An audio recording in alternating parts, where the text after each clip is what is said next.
Oke, kita langsung aja ya. Selami topik ini, Anda kan pengen banget nih perbaiki kondisi finansial, capai yang namanya kebebasan finansial. Dan Anda udah ngumpulin beberapa sumber menarik, buku-buku top lah pokoknya.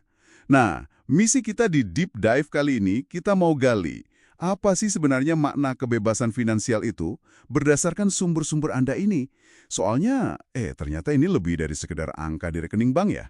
Persis, bener banget. Sumber-sumber ini nunjukin kalau kebebasan finansial itu lebih ke, gimana ya, pergeseran hubungan Anda sama uang.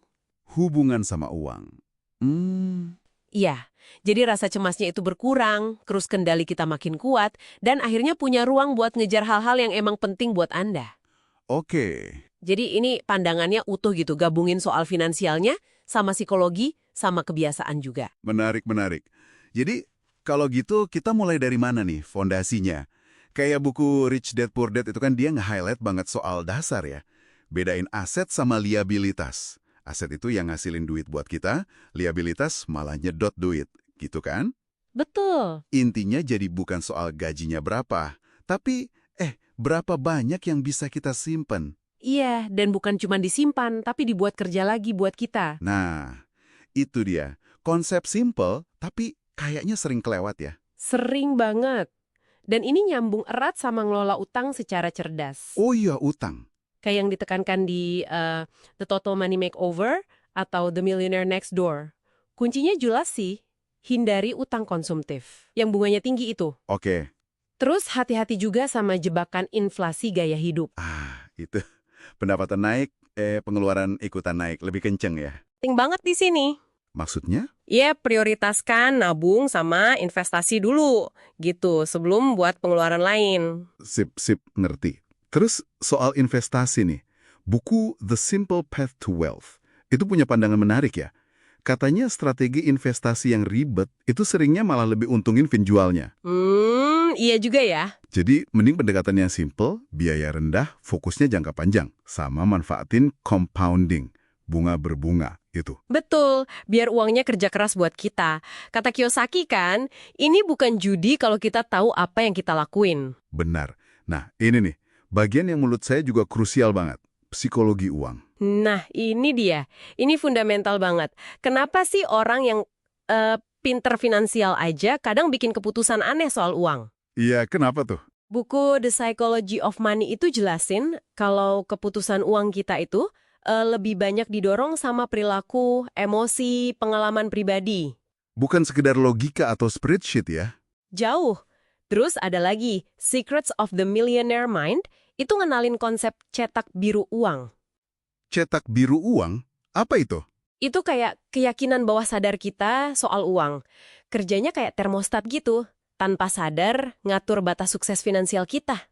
Wah, makanya kadang nasihat finansial yang logis banget, kok susah ya diterapin?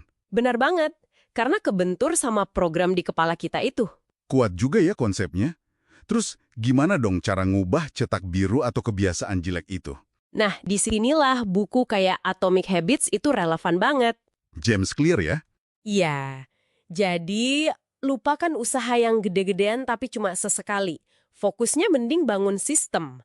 Sistem kebiasaan kecil tapi konsisten. Contohnya, ya otomatis aja potong sekian persen pas gajian buat nabung. Iya. Ingat kutipan kuncinya.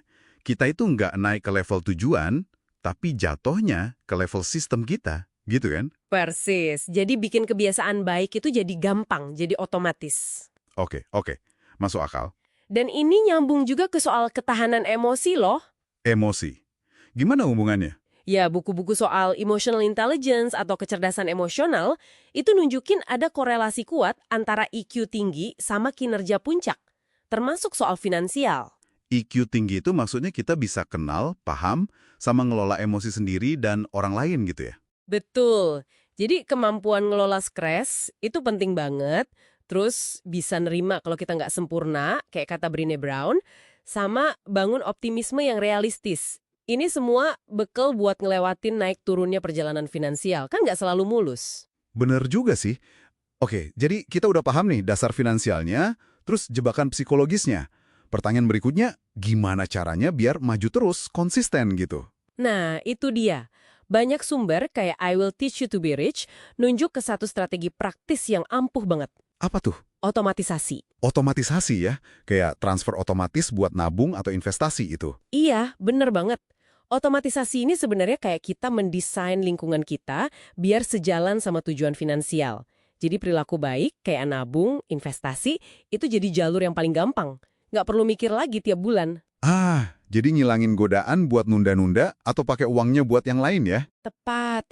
Ini ngelawan bias perilaku yang dibahas Housel itu. Dan menariknya, kalau sistem otomatisnya udah jalan, kita justru bisa lebih sadar dan tanpa rasa bersalah pakai uang buat hal yang kita nikmatin. Oh, jadi bukan berarti jadi pelit ya? Iya, But justru prioritasnya jelas. betul, prioritas yang disengaja. Oke. Jadi kalau kita rangkum nih, apa artinya ini semua buat Anda yang dengerin? Perjalanan ke kebebasan finansial ini ternyata bukan cuma soal ngumpulin angka ya. Bukan, ini transformasi utuh. Gabungan antara paham finansialnya, aset, liabilitas, utang, investasi, terus nguasain pola pikir juga. Iya, bangun kebiasaan baik lewat sistem yang oke, sama kuat secara emosional. Semuanya nyambung. Sinergi antara tahu apa dan tahu gimana diri kita bekerja. Gitu ya? Bener banget. Keduanya nggak bisa dipisah. Nah, sebagai penutup nih, ada satu pemikiran buat Anda renungkan. Dari semua wawasan yang kita bahas tadi, dari sumber-sumber Anda ini, kira-kira mana satu perubahan kecil aja deh, entah di sistem finansial Anda atau di pola pikir Anda, yang bisa mulai Anda terapkan hari ini juga, yang kira-kira punya potensi ngasih dampak paling gede dalam jangka panjang buat perjalanan finansial Anda. Coba dipikirin.